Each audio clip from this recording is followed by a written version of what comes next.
The lecture hall was quiet, but not calm. Students sensed something had shifted. A sentence had been spoken that could not be taken back.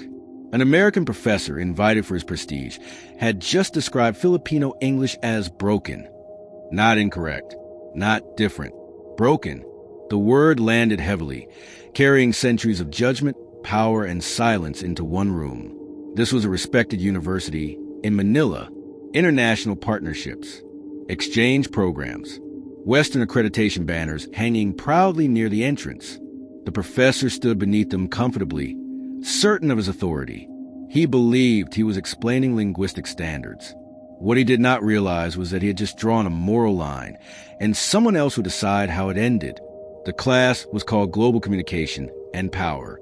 Ironically, it examined how language shapes dominance. The professor, Dr. Alan Whitmore, had taught in Europe and North America for decades. He spoke slowly, confidently. He told the students that English, when deviating from American norms, lost clarity, precision, and legitimacy. He cited call centers, media interviews, international exams. Filipino English, he said, is functional but fractured. He smiled politely, as if softening the blow. Some students looked down. Others stiffened. No one interrupted.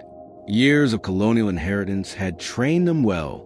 Silence had always been the safest response to authority, except for one student near the middle row. Her name was Mara Santos, third-year linguistics major, scholarship student, soft-spoken, rarely noticed. She had grown up hearing English at home, in school, on television, layered with Tagalog, Ilocano, and history. She did not raise her hand. Immediately, she waited. Dr. Whitmore continued. He proposed a simple experiment. Volunteers would speak on a topic. He would evaluate clarity, pronunciation, structure.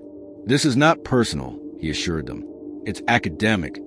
Several students declined. The room felt smaller. Then Mara raised her hand calmly, without urgency or defiance. She stood slowly, smoothing her notes though she barely needed them. Dr. Whitmore nodded, slightly surprised. Please, he said, demonstrate. He expected hesitation, perhaps a rehearsed attempt at sounding American. What he received instead was something quieter, more precise, more unsettling. Mara began by introducing herself, her voice steady, not exaggerated, not apologetic. Her accent was unmistakably Filipino, but her sentences were balanced, intentional. She did not rush. She did not perform.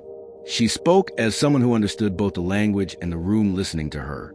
She spoke about language as a living system, about how English traveled through trade, conquest, classrooms, and survival. She referenced history without lecturing. She cited scholars from Asia, Africa, and Europe. Her grammar was controlled, her vocabulary exact. She never once tried to imitate an American cadence. Then she shifted.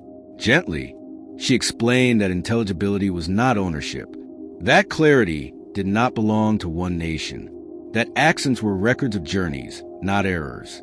She spoke of her grandmother learning English after the war, not to sound correct, but to be heard in a changing world. The room grew still. Phones were lowered. Pens stopped moving. Dr. Whitmore leaned back slightly, his evaluative posture softening without his awareness. This was not defiance. It was not emotional appeal.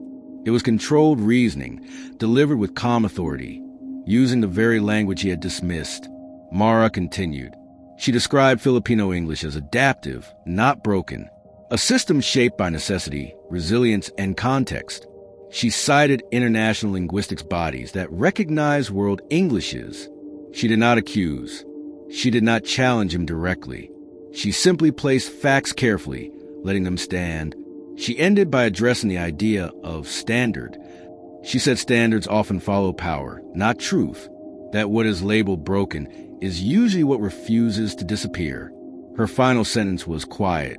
English did not arrive here complete, she said. It became complete here. She sat down. No applause followed. Not yet. The silence this time was different. It was not submission. It was processing. Dr. Whitmore cleared his throat. He looked at his notes, then back at the class. For the first time, his confidence hesitated. He adjusted his glasses and thanked her.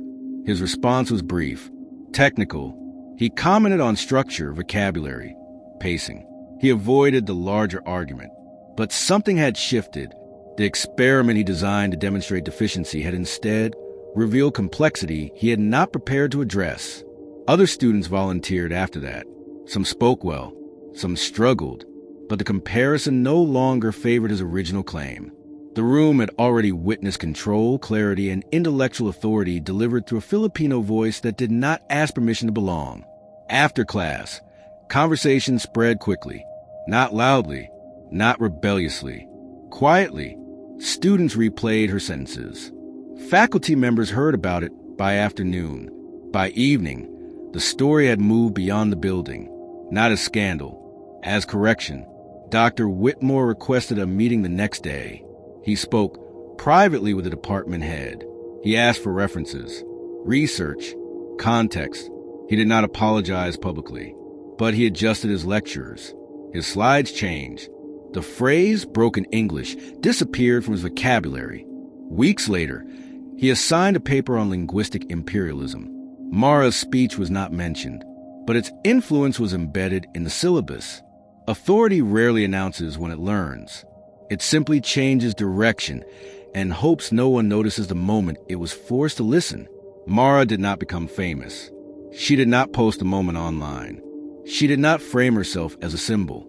She returned to her routine. Classes, commutes, family dinners. Her power had not come from exposure, but from precision.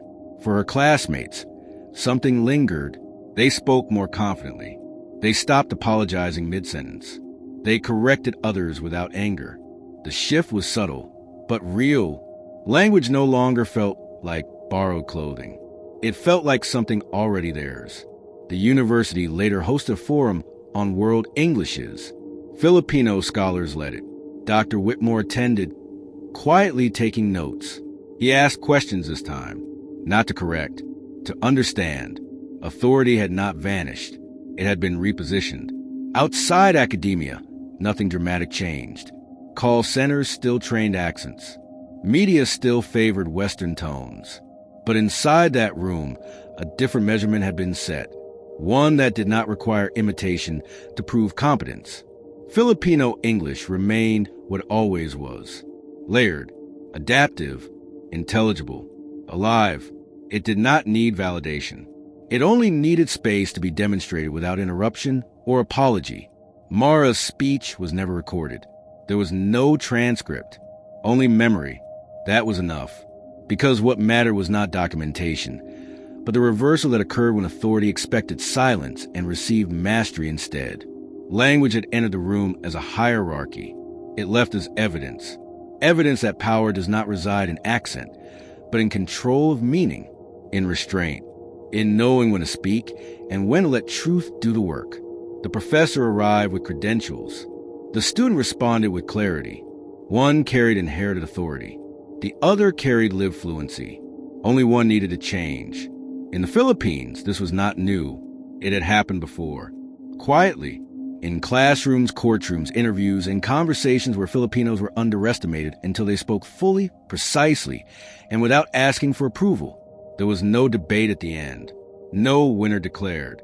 Just an understanding that had shifted its center. The language remained the same. The listener did not.